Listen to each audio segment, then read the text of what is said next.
All right, ladies and gentlemen, welcome to another exciting episode of Two Men in Black and White and Honest Conversation. I'm joined by my partner in crime, Brock Gonellis, located in upstate New York, just outside New York City, and I'm located in the dirty ATL shouting. All right, Brock, let's get right into it. First of all, there are no rules. There is no accountability. The Trump regime is doing whatever it wants, even putting their soldiers at risk. What say you on we should get on the Signal app and start dishing out executive orders. You think it could work? I mean, geez, all you got to do is write one up like a 5-year-old and they'll think it's actually authentic. I mean, today is a day where it's like, the incompetence outweighs everything else, right? Just Right. so bad, right? Just horrendous people in important jobs, way over their head, and also, like, in essence, dishonest, right? Well, first of all, they lied their way through the hearings.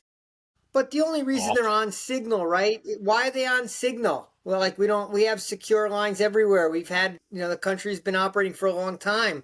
We didn't have our key people on Signal.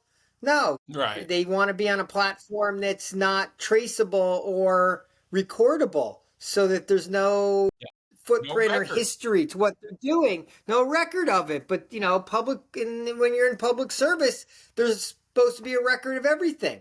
So they're trying to skirt around the record and putting America at risk because they don't want, what do they want to do that's untraceable, right? That just makes you wonder how much shit is going on that no one knows about. And it's like, this is not a one-off. So, right. I kept saying I didn't think foreign policy would be what would rile up the American people. But everything to do with foreign policy has been so atrocious. And outside of what even seems to be in the country's best interests, that I feel like that's almost chipping away at the veneer of Trump 2.0 than even the tearing down of American institutions. I mean, what do you think when you watch today's news? I agree wholeheartedly, and you could see the frustration with the panel, Senator Ossoff, Senator Warner. I mean, these guys were livid. You've got the director of national intelligence up there, the head of the CIA, that refused to answer whether or not they were even on the chat, whether or not what they were circulating was even classified material.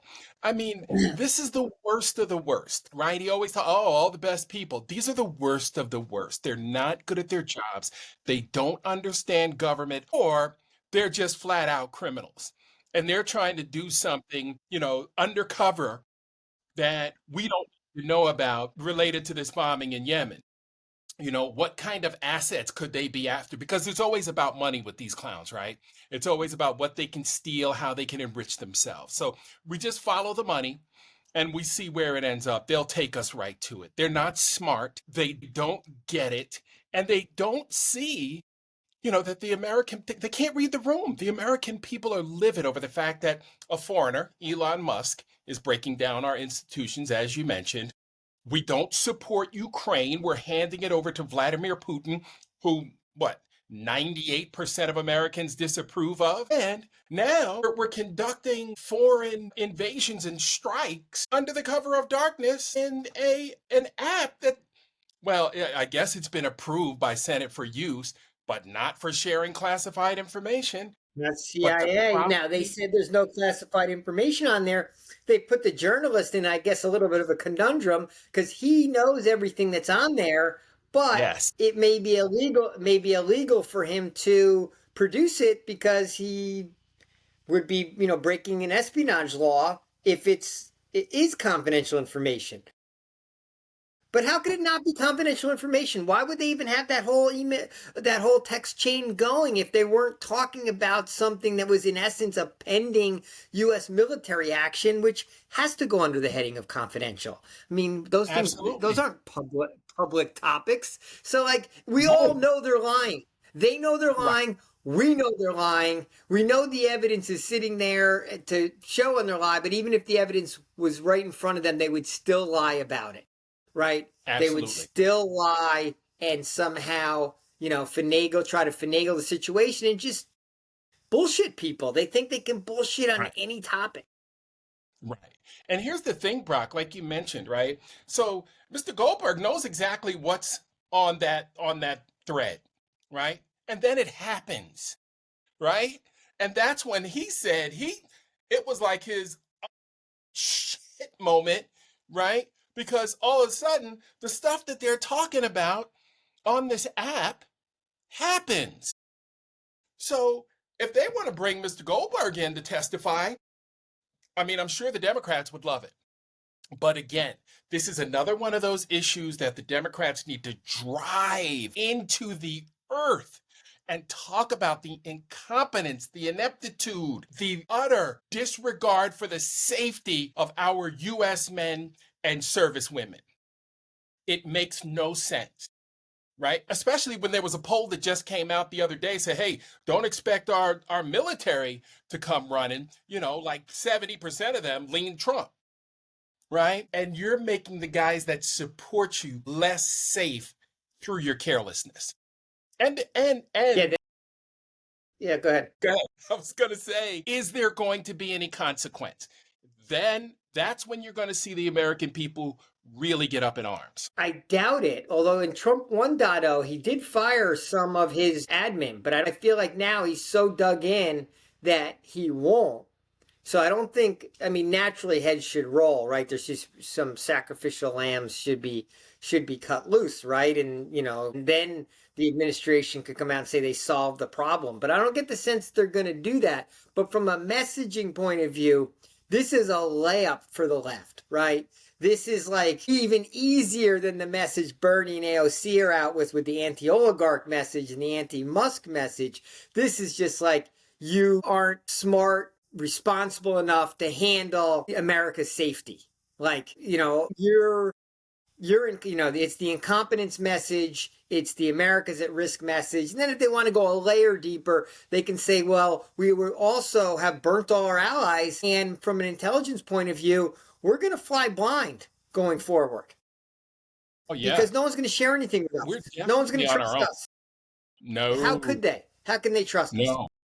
No, absolutely not. And, because people who are still operating under a responsible and a government that cares for its people, those kinds of governments understand what classified information means and the safety of it means. You see, this all goes back to Jamal Khashoggi for me, because once they got away with the Khashoggi butchering, they thought they could do anything. He got away with the Khashoggi butchering, handing off that intelligence. He got away with, keeping the files in the crapper. The FBI begged him to give it back. He wouldn't. 15 times they asked the guy, bring it back, bring it back. And it took, remember, Brock, go back to that situation 4 years ago, 5 years ago. It took the National Records folks to say, we got to have that stuff. And it can't be stored in his crapper at his, bed bug infested resort. Yeah, but we never got it all back, and we waited too long on that. But in this one, like Tulsi Gabbard apparently specifically mentioned a operative who is undercover. So like right there, I mean, there's almost no doubt Russia or someone else got a hold of it. But basically, her cover's blown. Right? They're gonna have to send her back home.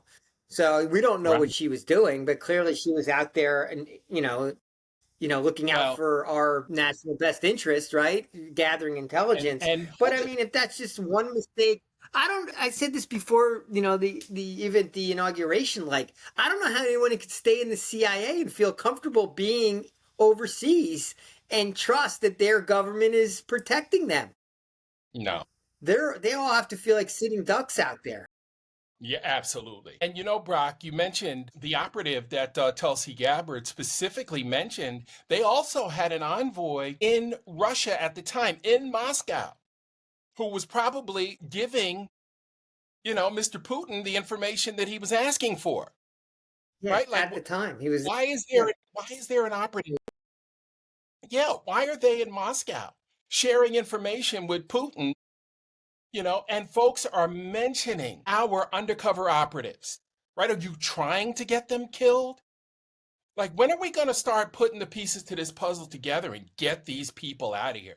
Brock, every day I'm more and more convinced as I look around the country, as I look at indivisible.org, as I look at the Congressional Black Caucus, as I look at what's happening with the groundswell on social media, I feel more and more each day they have no numbers, especially when you look at how fed up a good portion of white America is. I mean, and I'm talking about white America that's not in blue parts of the country, right? When Now, we look at MAGA. that big old map, Think we yeah, when spoke, we, yesterday we had our guest Hervé on, and he depressed me because he was, basically saying that things are going to get a lot worse. In his opinion, things are going to get a lot worse before they get better. He didn't think any leadership had emerged yet, but got me to thinking that, like, you know what, we're always talking about leadership, message, and action, and now, I mean, after that conversation, a little bit of like, you know what, maybe I'm not going to worry about who the leaders are and who emerges as the leaders. Maybe it's just going to be all from the bottom up.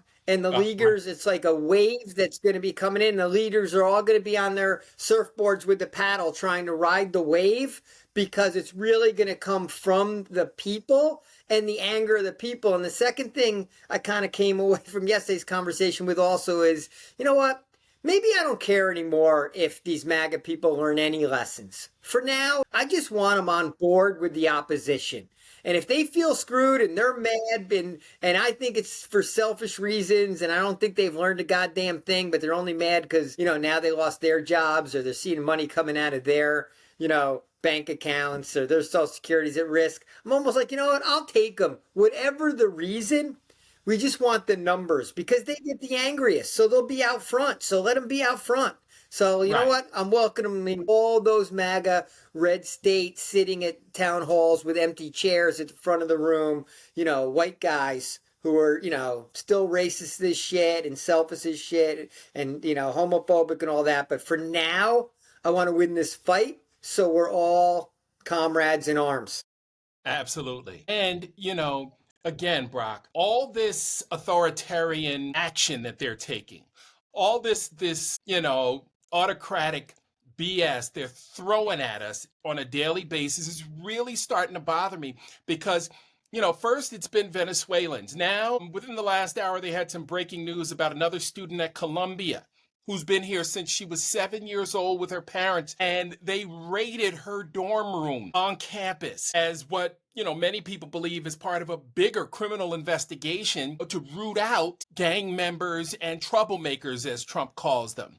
And Brock, at what point do we start basically throwing out Muslim or African Americans or Haitian Americans or Jewish Americans? Right? Like, at one point, does it move, from the people who they thought were gang leaders, right? Who they thought they sent 8 women over there they thought were men. And El Salvador is like, what are these? Yeah, well, We didn't really get any women.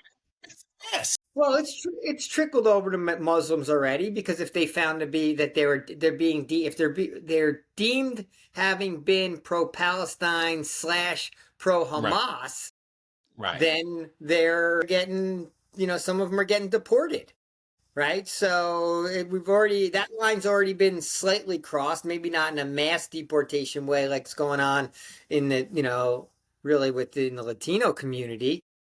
Well, I mean, Right. the anger's bubbling up across the board today. Just made, the less safe America feels and the less, properly led and managed people feel about the country, the more the anger bubbles up.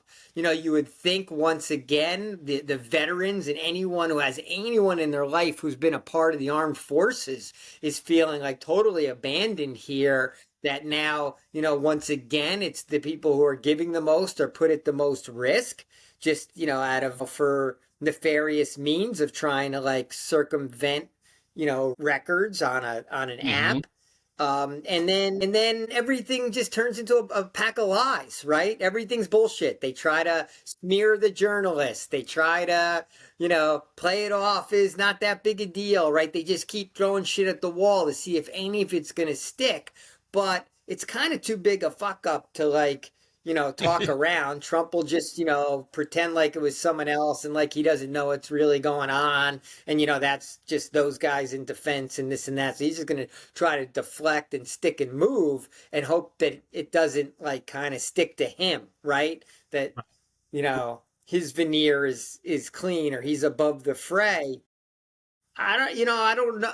I don't get the sense it's working. I mean, because it's trickling into other places. Consumer confidence had one of the biggest drops it's ever had today, right? That people are just flat out saying we're not going to spend money because we have no confidence in what's going on around us. And yeah, that's an economic statement supposedly, but I think it's beyond an economic statement. It's like we're being mismanaged. This is a shit show. I'm nervous about the direction. And you know how it goes. It's psychological. If people are worried about the future, they don't spend, then it's their lack of spending that creates the recession. The economy is a confidence game. And America's confidence is in decline. The scoreboard is showing us losing. Oh, no doubt. No doubt. And the funny thing about it is Americans are pissed off about the systematic destruction of our governmental norms and the services that our government provides. That's why we love America. We're like one of the few countries that have these things. Now we don't have, universal health care, right? Because we'll never get that. But, we do have Social Security, and it is our money that we pay into the system. So we expect it to be there for us when we get to that point so we can enjoy our sunsets. And, the fact of the matter is you're seeing people in droves run to Costco, right? And avoid Target, because of the stance that they have taken. Look, I live in Atlanta, right? Forsyth County had a reputation, right, for not wanting people of color. And then they found out, you know what? It just doesn't pay. We got no tax base up here. We can't expand. We can't get corporations to come up here. We can't get strip malls to come up here. And finally, they said, you know what? We've got to change. We've got to start. About 10 years ago, they started talking about we've got to get folks up here, of all race, creeds, and colors. And, you see a little bit of a change because there are some beautiful neighborhoods up there, but it's nothing like the rest of Atlanta, and it really has cost them. And we talked about what, the cost of racism is for, the country as a whole, a couple of shows ago. And, and now these companies are starting to feel it. The Walmarts, the Targets, Jamal Bryant is still going strong, on this Target fast. So, it's going to continue. April 5th, I still say is going to be a big day. And again, we'll see the action. We'll see more leadership if it emerges. And, and we'll see what the message is. We'll get a good idea for what the message is going to be. And right now, it's like the issues are so obvious and so cross-cultural, right? Like they're really just they just hit everyone, right? It's a loss of confidence across the board. It's a loss of trust in the government across the board. It's a not feeling as though, their own government / Doji is being fair or being smart about how it makes its cuts, and it's now questioning the motives behind the cuts. And I wonder, you have all these angry white people, if they look across at now, their black brethren and Latino neighbors that, maybe they always wanted to hate, and even just look at them and go, well, these guys aren't so bad. They're not the ones fucking with me, right? Right. They're just leaving me alone to live my life. And, why is it this white supremacist crew that's fucking with me? Right. And I think that's the thing that has to sink in at this point. And now I think people are starting to realize it because you're seeing the social media messaging, at Black America, like, hey, why aren't you fighting with us? Well, you wanted Trump, right? And so we still got that division. But I think we're getting to the point, because I've seen it in my HU chat. I put a lot of stock in my Howard University alumni chat. We're starting to see why it's going to be important for us to speak up. I talked to you about the Minority Business Development Program and how they were defunding that. And that was a program that had made, the most millionaires in Black American, in since its existence in the late 60s.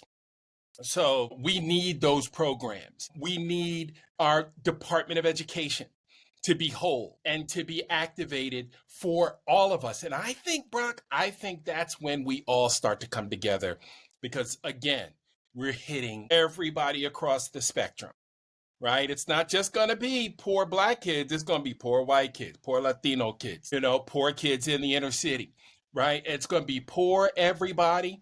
And then from the middle class down, right? Resources are going to be taken away. What about those poor rural areas, right? That they're going to take those school lunches from. So, there's a lot coming. And like our buddy Hervé said yesterday, I hope it doesn't get much worse. It can't get much worse, can it? Well, today it got worse on the foreign policy side, right? I mean, it got worse. We were like, we're less safe and we pissed off all our allies again, and people, other countries going to have less trust in sharing information with us. So, like, yeah. In a global scheme of things got worse. On the domestic side of things, the people reflected that they feel worse in consumer confidence numbers. Beyond that, did it get a little bit worse? Yeah, probably got a little bit worse, right? Doji was doing more negative shit. But it'll be interesting if, because now the white people are looking at the Black community and maybe the Hispanic community saying, hey, why aren't you as outraged as we are? Which is almost funny, which maybe gives the Black community a chance to counter message. Maybe that gives the Black community a chance to counter message back and go, see, government is supposed to work for all of us. Like now you're getting a taste of what happens when government works against you, which has been our bitch. So like, DEI was a way to get fairness on the playing fields of America. And now you guys want fairness in the playing fields of America. So like, we kind of agree on something here. And it's these other guys that are looking to take stuff away. Why do they want so much? That's where Bernie's message connects. Like, why do they need so much? Right. Why do you need 10 jets? How many yachts can you water ski behind? It makes no sense. When you think about the wealth of Musk and the billionaire boys club that went to his inauguration, who was it Zuckerberg, Musk, and Bezos, right? Like how much more money do you guys freaking need? I mean, come on, do something that we can say, wow, Amazon donated it. I never see those stories in the news or in the newspaper or online. I never see Tesla donate this. How are they going to push the vote for the tax cuts for the wealthiest? Like, how are they going to introduce that and have that vote and get out there and message to America this is in everyone's best interest? Like, with all the anger that's out there across the board, how are they just going to are they really all just going to walk in line and all vote for that? Trump's going to sign it and they're going to celebrate these tax cuts for the like 0.0001% with the anger that's bubbling up? I mean, I don't know when that comes down the pipe, but just there has to be some concern on the other side that like the ideas aren't working. Right. And that's why we need to flip these 3 seats too. Or they're just going to steamroll it. Are they going to steamroll it and lie and just make it happen and just totally bullshit everyone and tell their side of the ledger that it's in their best interest and they're all winning and America's winning and everything's great and that's that. And they'll just all vote for it and say, you know what, next election, these guys will never not vote for us. So we got them. So. Well, the good thing is, we're starting to feel, the results, of this failed economic plan, especially the way we were rolling along. And, and I think you got to throw into the messaging, and maybe when Jasmine and Hakeem get on the road together, you can start talking about the contrast, right? President Biden did X, Y, and Z for you. Look what Elon Musk did. President Biden did this. Look what Elon Musk did, right? And compare and contrast, right? Trump 2.0 versus Sleepy Joe, right? You hated Sleepy Joe, right? You made fun of him for 4 years.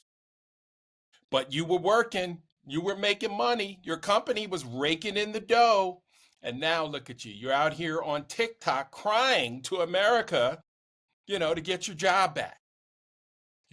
So the compare and contrast message, I think, could go a long way. What do you think? There's no doubt. And he was out there fighting for you. You're getting raises. You were working overtime, right? There was a sense that there was some worker safety that's being stripped away, right? All your protections. If you're still working, you're working in tougher conditions. If you're not working, you're screwed, right? You don't really have good prospects out there for that next job. And, it'd be interesting to get Hakeem and Jasmine talking the economic message too and leading with that. Because that's what resonating with white people, because white people are pissed that their quality of life is in decline. Yes, and it's going to resonate. Trump's trying to tell them it's not. But they're literally just trying to tell them it's not. I mean, he was out today trying to tell people that the price of eggs was down like 40, 50%, literally lying to people, like as if they weren't at the store and didn't pay for them or walk by them because they were too expensive. And they know he's never been in a grocery store, right? He's never literally shopped in his life, but they know he's just lying to him because they're there having the lived experience of seeing the price on the fucking eggs. But he just thinks he can lie his way through every single topic. I don't know how he's going to lie his way through a recession and rising unemployment. Is he going to tell people they're still working even when they're not? Well, he's telling them it's good for us. Sometimes a recession is good. What? Brock, it doesn't make sense. I don't know why we're trying to make sense out of it. Right? It just doesn't. He's going to tell them, it's short-term pain, but now all the jobs are going to come back because we're bringing everything manufacturing back to the U.S. So when you get rehired, it's going to be better for you, blah, blah, blah. Right. I mean, when people are hungry, they can't pay their rent. That's just not going to float. We have too many Americans that can't afford missing one or two paychecks. So it hasn't happened yet, right? The unemployment rate hasn't gone up yet, but it feels like it's about to, right? Feels like it's in the offing. And before we wrap today, Brock? I mean, on the federal side, of course it has. But in the Right. But before we wrap today, did you hear the governor of Texas has a new nickname? Governor Abbott? It's not right to laugh at it, but Jasmine Crockett called him Governor Hot Wheels. So I really lost it on that one. We're getting ugly here, folks. Oh, it's all going downhill, baby. I mean, but that gave me so much. And they're going after Hexit. They're going after Hexit with the drinking, right? Saying that. Oh yeah. I saw a clip of where they made fun of him going to the bar asking for a Yemen drop, right? Because he's always convinced he must have been drunk when he set up that group chat. I mean, I guess you have things to laugh at. Jasmine's got the gloves off, but you know what Jasmine with the gloves off did? Her actions got Pete Buttigieg. I guarantee someone said to Buttigieg, Pete, you got to amp it up. You're a smart guy. So all of a sudden, Buttigieg was dropping F-bombs today, left and right, and coming out much fiery. Yeah, gloves were off a little more. All right, I'm going to come and give you a little common language from Mr. Buttigieg. And we love his messaging in general, but you know what? Anyway. He brought, he raised the volume a couple octaves because there's no doubt either he sensed it or other people sensed it that the people that are really talking plain and talking aggressive are really, are getting the microphone. So I think a Jasmine and AOC and they're spurring some other people on to be more aggressive. And that's what the rank and file wants, right? We want that. Drop an F-bomb. That part. Yep. We want you to throw a punch. And, like Ana Navarro said, Ana Navarro is one of my favorites. We mean political punch because we're not advocating violence. So, yeah, absolutely. Yeah, Duckworth is better because now people are coming out saying, they're all out saying Gabbard should be fired, Hexit should be fired, right? So they're not just, people aren't, different leaders aren't just saying, oh, we're not happy with this or this is, a disgrace. They're going that next step forward and saying, look, let's see some heads roll. Right. Yeah, and like you said, right off the top of this one with this is a drumbeat that the left needs to stay with. This is not a one-day cycle and let this story drop. Like we need to stay on this for the accountability and not let it just be swept under the rug. Right. Pound it. All right, my friend. Great night. Pound it. All right, good stuff. All right, man. Mark, I'll always talk a to you tomorrow. pleasure. Stay loud, stay proud. Take care. All right. All righty. Have a good night. All right. Bye-bye. Right. 32.